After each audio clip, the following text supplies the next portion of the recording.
Hello guys, in this video I'm gonna show you how to copy a layer from one PSD file to another one without messing up the position. First, open both of your PSD files. Hit V to activate the move tool. In the first file, select your layer, drag the layer to the top of the second file, wait for it to switch, then hold down Shift and drop it. That's it. That's the first method. For the second method, just select your layers right here and right click right here and hit duplicate layer and choose your other document. Hit OK.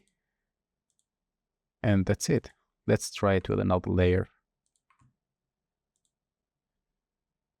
Order here, duplicate, choose the file, hit OK, and that's it.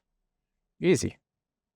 If this video helped you, make sure to like and subscribe for more useful tips, and see you to the next video.